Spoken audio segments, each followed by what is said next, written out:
Congratulations. Hi, Nance. I Hi. called you Nance. I'm so sorry. Nancy, it's all valid. Same thing. Uh, Tell me about you getting to show us, tell us a story about your experience, adoption, going to Italy, minus those incidents. Yeah, I mean, the beginning of the movie is based on our sort of real life. We had been together for 10 years when we found out we were matched with a birth mother right as we were going on our anniversary trip. And the experience of that was so, overwhelming. We were like, oh, we feel like characters in a horror movie. We should maybe write it. The mud part was real. That was me. That was you. Well, he had to because he's the one who directed us up the side of the road. So like I wasn't about to get out and get covered in mud. Yeah. How the dynamic with the dinner came about.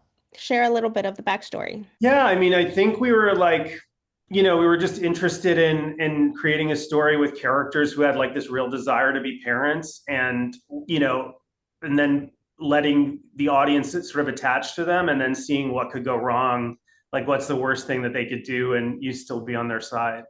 Cast, I mean, that's important. It reflects on a little bit about you and the humor because it is a comedy, although it's a bit of a horror movie, and having Nick and Andrew. Yeah, no, when we wrote the movie, we definitely had much more of a horror movie. It was a comedy, but we had much more of a horror movie element to it. And Andrew was the first person we cast on the movie, and we had just sort of pitched him the idea of Nick because they know each other from work, but they're also like really great friends.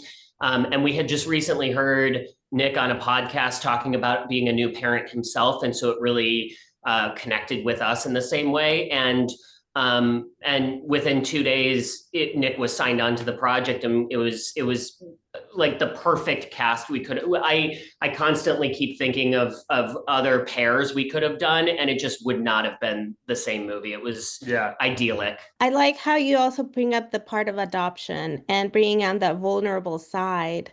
Can you tell me a little bit about your personal, you touched on it a little already, but your encouragement of. Yeah, I mean, obviously, like our son is the best thing that's ever happened to us, and Speak for yourself. But no, I mean, he's so funny and wonderful, and yeah, I mean, it was a really validating, huge process. But if people are interested in adoption, they should definitely check it out because it's it's the best thing. It's also such a personal process too. Like I think the sort of stigma is that it's really arduous and everybody's experience is the same, and ours was just such we reflect on it almost every day of our lives, and so it's just such a part of us and part of our process. So I think it's really a special one. Yeah. A lot of times we feel intimidated by it, but There are lots of reasons that you could be intimidated by it, but as long as the desire and willingness to continue to go, there's a happy ending. It's a beautiful ending. Well, thank you both for your time and sharing your experience. And now you have a little love letter for your child. What we call it, it's our sadistic love letter to our kid. I love it. Thank you so much and congratulations. Thank you. You're welcome. Bye-bye.